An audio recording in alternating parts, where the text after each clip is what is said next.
Welcome to Johannesburg, the city of gold.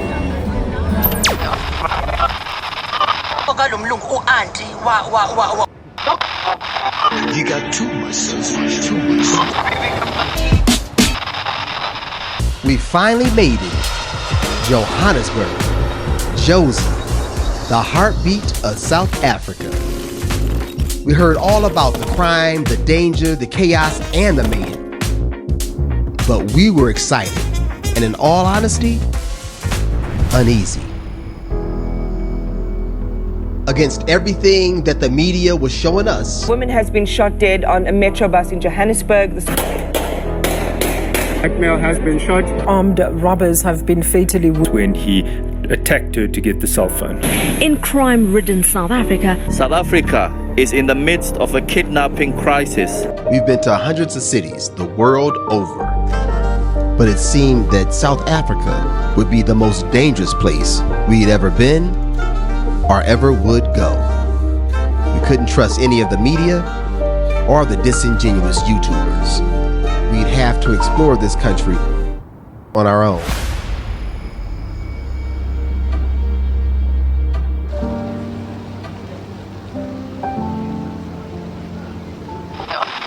What up, folks? My name is Yarbros, one half of the Yarbros. And I'm April. We've been in South Africa for about 5 months now. Although it is our first time in the vibrant city of Johannesburg. And we believe we've been here long enough with our feet on sound enough ground to give you our honest first impressions. And what shocked us about this city. Nightlife, like the Ghetto Sisters, they wear this one. So this is Heaven must be like this. Something that really shocked me about SA. So one of the biggest things I had that left an impression upon me is the boldness of the people. When I say that, I mean that the people here are approachable, but more than approachable, they're not like afraid of their own voice. Over in Cape Town and Pretoria, even over in Namibia, we ran into a lot of people who were, cool people, easy to talk to, but really soft-spoken. Here in Jozi, the people just tell you what they think, man, or how they feel. I love it, man.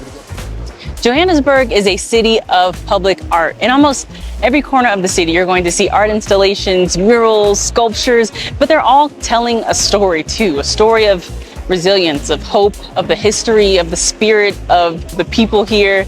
It's a part of the city's personality. What you're also gonna notice in Jozi, aka Joburg, is like gentrification real time. Inside a town like Maboneng, you'll see all kinds of different old buildings, old warehouses, all being converted into nice little hip hop shops, restaurants, and all being revitalized. They call this gentrification, but I'm not gonna say it's all bad here. We spoke to several different shop owners, and they wanna see this area turned into something else and turned up. And they're trying to get that area revitalized because it was torn down during COVID. So that's one side of it. Another side of the coin is the hustle. The hustle is real here. Brothers out here trying to make some money, and you're gonna see it everywhere you go. People doing different things, being inventive, finding ways to turn a dollar everywhere you go. And I think what sets this place apart from the different places that we've been, they don't sweat you that tough, man. You're not like, they're not hawking you, they're just politely asking, would you like to buy something? Would you want to invest in something? It's not as intrusive as it is in other cities that we've been to. So again, gentrification is real, and so is the hustle. Y'all, we are in a thriving little precinct in the middle of the central business district in Jozi. We're in Maboneng, which is a pretty lively, kind of vibrant, very artistic and trendy area of town, one that you should definitely check out. Boo! Welcome guys, you're in the streets of Maboneng. My name is Sebastian Davids, and welcome to my outdoor gallery. As you can see, it's an array of amazing paintings done all by me, handmade, one of a kind, handcrafted. So if ever you find yourself in Joburg, South Africa, come check me out, yeah? Maboneng, aka Place of Light, is a revitalized neighborhood in downtown Joburg known for its art, culture, and creative energy. The people of this area represent a vibrant collaboration of artists, entrepreneurs, professionals, and residents who contribute to this area's creative and cultural vibe. They've created something special, attracting both locals and tourists excited to experience Joburg's dynamic collective urban atmosphere. This city is ginormous. It's a metropolis. It is the biggest city in South Africa, and it's sprawling. I didn't expect for it to be like as big as it is. It's kind of like a city that has all of these suburbs around it, multiple cities in one, where it takes you like maybe 20 to 30 minutes to get from one side to the others. It's a beautiful city with lots of interesting pockets like this neighborhood we're in today, but it is spread out. This is also the financial district of the country, so there is a lot going on here. It honestly reminds me a bit of Atlanta in the sense that it's just a city full of beautiful Black people, of course with other cultures as well, but it's a busy city.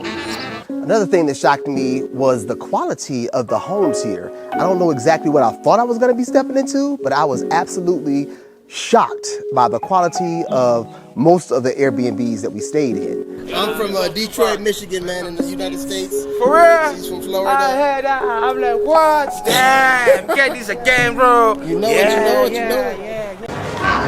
Welcome to Johannesburg. We are trying for the first time African cuisine in this city. You guys, this looks delicious. We obviously went with the braai, so we have a smattering of grilled meats like lamb chops, chicken wings, boerewors, which is like sausage, pap, chakalaka, so we're gonna be diving in.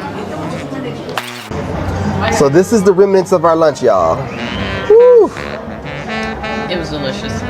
With Cape Town being the first city that we ever went to on the African continent, I was shocked that it wasn't as melanated as I expected an African city to be.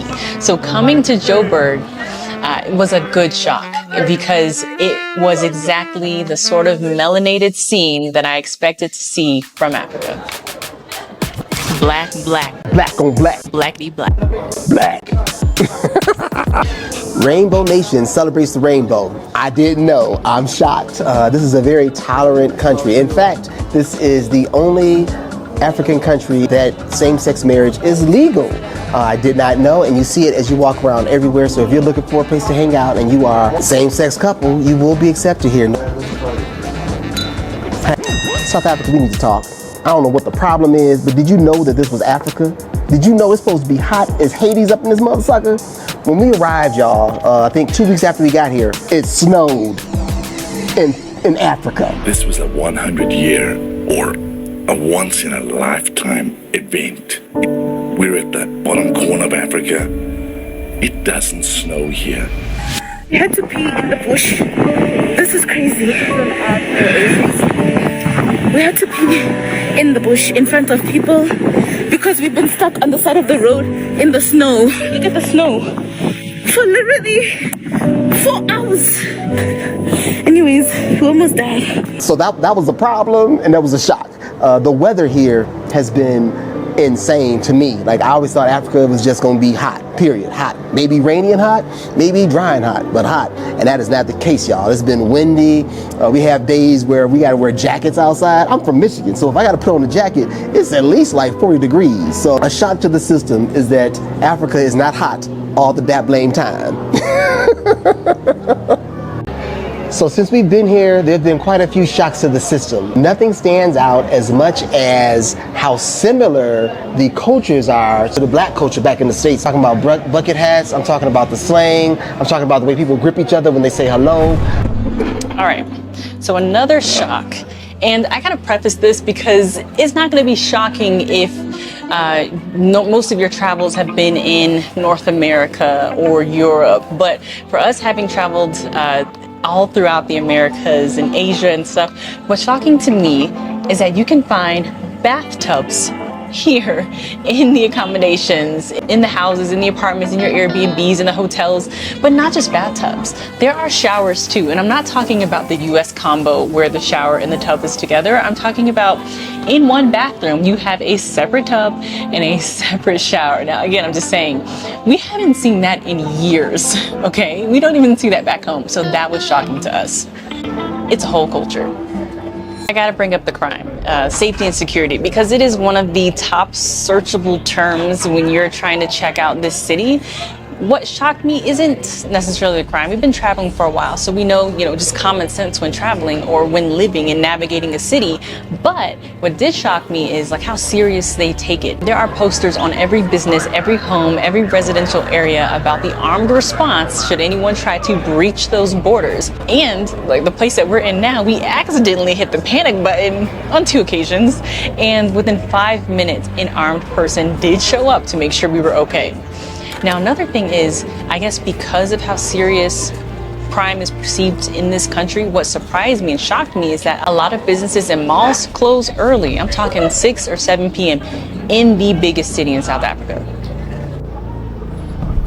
Knowing South Africa and knowing that the major cities here are Durban, Cape Town, and Johannesburg is that this city isn't really like a tourist city. Yes, there are tourist attractions that are here. A lot of them revolve around the history of the gold mine and apartheid and things like that.